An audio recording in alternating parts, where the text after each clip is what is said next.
মাছের মাথা দিয়ে পুঁই শাক দিয়ে আলু দিয়ে রান্না করবো। মাছ রান্নার জন্য দিয়ে দেবো তেল,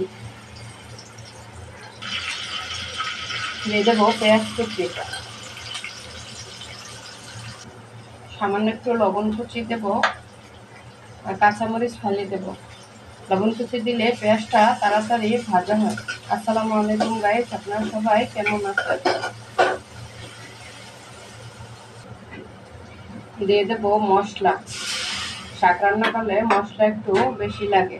2 চা চামচ হলুদের গুঁড়া, 2.5 চা চামচ মরিচের গুঁড়া, 1/2 চা চামচ ধনিয়ার গুঁড়া, 1/2 চা চামচ টালা জিরার গুঁড়া, স্বাদ মতো লবণ। মশলাটা একটু ভালোভাবে কষিয়ে নেব। মশলাটা ভালোভাবে কষানো হয়ে গেছে, উপরে তেল উঠে গেছে।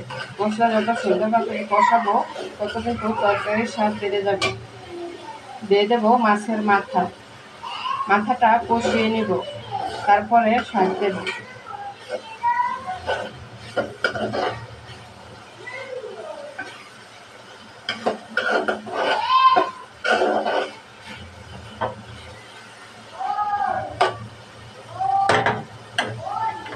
মাছের মাথা কষানোর জন্য দিয়ে দিলাম একটু ঝোল। ঢাকনা দিয়ে ঢেকে দেব। একটু আলতোভাবে একটু নাড়াচাড়া করে নেব।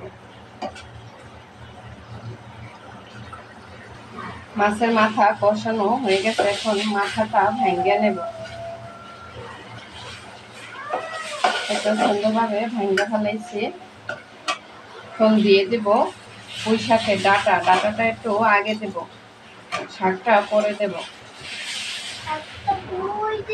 আর সাথে একটু আলুও দেব। একটু 5 মিনিট কষিয়ে পরে শাক দেব।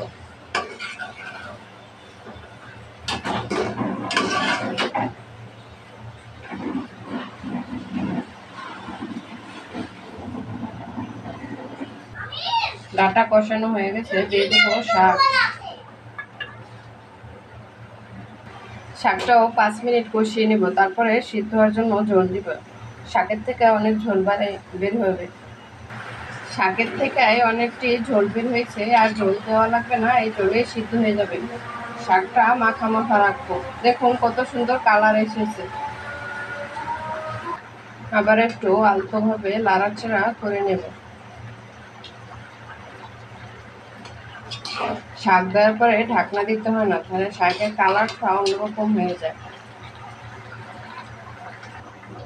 শাক রান্না হয়ে গেছে, দেখুন কালারটা কত সুন্দর হয়েছে।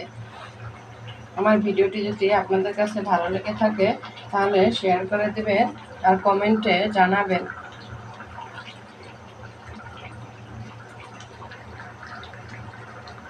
আল্লাহ হাফেজ।